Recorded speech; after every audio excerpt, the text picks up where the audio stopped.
عورتوں کو میں نے ایک بار کہا کہ مردہ جو ہے وہ اس کا روزہ نہیں ٹوٹتا. پوری محفل میں ایک بندہ کھڑا ہو گیا, کہنے لگا جی ہم سب کو سمجھ نہیں آئی کہ مردہ کس کو کہتے ہیں. اب جس قوم کو یہ لفظ بھی نہ آتا ہو مردہ اس کو کہتے ہیں جو بچے کو دودھ پلائے. دودھ اگر کوئی عورت اپنے بچے کو پلا دے روزے کے دوران تو اس کا روزہ تو نہیں ٹوٹتا.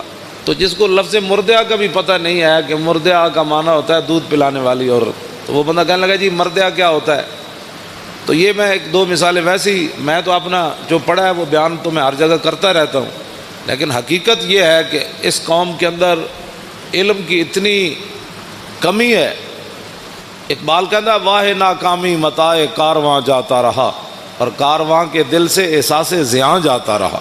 کہنے لگا کارواں لٹتے ہیں قوموں کے, پھر قومیں کھڑی ہو جاتی ہیں, پھر لٹتے ہیں, پھر قومیں, لیکن اقبال کہتا وہ قوم کبھی بھی نہیں کھڑی ہو سکتی جس کے دل میں احساس زیاں ہی جاتا رہے. ہاں, وہ قوم کبھی بھی نہیں کھڑی ہوتی کہ جس قوم کے دل سے احساس زیاں جاتا رہا. کہ الحمدو سے لے کر والناس تک جس قوم کو یہ بھی نہ پتا کہ الحمدو سے لے کر والناس تک اللہ نے اپنے حبیب کی عزت کی کتنی آیتیں نازل کی ہیں, گستاخ رسول کی سزا کس کس کو قرآن کی آیت میں موجود ہے. اور وہ بھی اٹھ کر بات کرتا ہے کہ ممتاز قادری نے قانون ہاتھ میں لی. ہاں, جس کو میں بڑے مجمع میں کوئی مجھے بتائے پورے قرآن کا جس نے کوئی مطالعہ کیا ہو کہ کتنی قرآن کے اندر آیات ہیں جو اللہ نے اپنے حبیب کی عزت کی بیان کی ہیں. ویسے تو سارا قرآن ہی حضور کے لیے نعت ہے نا, لیکن خاص کہ جو میرے حبیب کو دکھ دے اس کے لیے یہ سزا ہے, جو میرے نبی کی محفل سے اٹھ جائے اس کے لیے یہ سزا ہے, جو میرے نبی کے گھر کھانا پک رہا ہو تو اس کے تم نے دیکھا کیوں ہے میرے نبی کے گھر, تم نے میرے نبی کی آواز سے اونچی آواز کیوں کی ہے, میرے نبی سوئے ہوئے تھے تو تم نے باہر سے پکارا کیوں ہے یہ, اور میرے نبی کو تم نے رائے نہ کہا کیوں ہے. ہاں جی, یہ جنہوں نے اللہ کو دکھ دیا, رسول اللہ کو دکھ دیا, ان پر لعنت ہے دنیا آخرت میں. دنیا میں لعنت کیا ہے؟ دنیا میں لعنت یہ ہے کہ اس کو قتل کر دیا جائے گا, اور آخرت میں اس کے لیے لعنت یہ ہے کہ اس کو جہنم میں داخل کر دیا جائے گا. ان کو پتہ ہی نہیں ہے الحمدو سے لے کر والناس. انہوں نے ایک ہی جی اسلام لا اکراہ فی الدین, دین زبردستی نہیں. تے کون کہتا ہے زبردستی ہے؟ اسی کسی نے ڈنڈا مار کے تو کلمہ پڑھایا نہیں. لا اکراہ فی الدین اگے کیے قد تبین الرشد من الغی ومن یکفر بالطاغوت, اگے یوم باللہ فقد استمسک بالعروۃ الوثقی لا انفصام لها واللہ سمیع علیم. فرمایا دین میں جبر نہیں ہے, لیکن فرمایا حق اب واضح ہو گیا. اب یہ نہیں ہوگا کہ کوئی بندہ کہے گا جی مجھے اس بات کا پتہ نہیں تھا. اب پتہ نہیں تھا تو پھر تو پتہ کرتا. جب تو نے دوسری طرف 16 سال لگائے تو بتا دین کو, تو نے ساری زندگی میں 16 دن بھی نہیں دیے. ویسے تو مفتی ہے ہر مسئلے میں.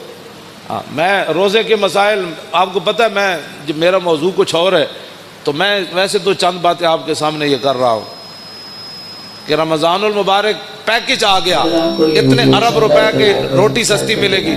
میں کہا روٹی سستی ملے یا نہ ملے, وہ تو پتھر بھی صحابہ نے باندھ کر اسلام کا کام کیا.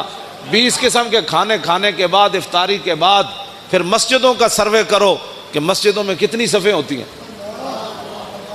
یہ تو رمضان نہیں ہے نا کہ شام کو بھی اتنا سارا پیٹ بھر لینا اور سحری کے وقت بھی جناب دہی تے فلاں چیزیں کھا کے پھر سو جانا, اور پورے رمضان میں ایک سپارہ بھی انسان تلاوت نہ کر سکے. تلاوت خود کیا کرنی ہے, امام کے پیچھے سوا سپارہ کھڑے ہو کر وہ سن بھی نہ سکے. اگر کھڑا ہو گیا تو جمائیاں لیتا رہے, اور کھڑا ہو گیا تو جناب کھردیاں جناب کوئی 8 پڑھ کے جا رہا, کوئی 9 پڑھ کے 10 پڑھ کے جا رہا, کوئی 12 پڑھ کے جا رہا, کوئی جناب پڑھ کے جا رہا. بس امام جو میں اگر پیچھے کھڑا ہو جاؤں نا دوسری صف میں تو مجھے اتنا خوف آتا ہے کہ اللہ کا عذاب ان اگلوں کی وجہ سے میرے اوپر بھی نہ نازل. یقین جانے ایسے لوگ نماز کے ساتھ حشر کرتے ہیں. کوئی پچھلیاں ٹنگا 2 میں چاہی جا رہا سجدے جا کے. ہاں جی, انہوں پتہ ہی نہیں کہ 3 انگلیاں ہر پیر دیاں لانیاں جڑیاں نو فرض ہے. ہاں جی, اس نے یہ بھی نہیں پتہ. ہاں جی, انہوں ایک کوئی پتہ ہی کوئی نہیں. ٹنگا جو میں این چکی کھڑا یا این پیر رکھی کھڑا, پیٹ انگلیاں دے پیٹ نے لائی کدی نہیں نماز. ادھر وضو کردیا اتھی مسیح تے جھاڑو کردیا آ جائے گا, وضو بھی اینج کرے گا, اینج ایتھے تک پانی آئے گا. وضو کردیا دا مطلب پانی ایتھے ڈولیاں نال جا کے ٹکرائے. پھر اے جناب اے پگڑی میں پیچھے کر کے ہمیشہ اپنا وضو کرنا. ایتھوں لے کے تے ایتھے تک کے سارا تے کئی جناب این جی ٹوٹی کھولی رکھ دیں، این جی ٹوٹی کھولی رکھ دیں. وضو نہیں، وضو انسان کرے، لیکن حضرت سعد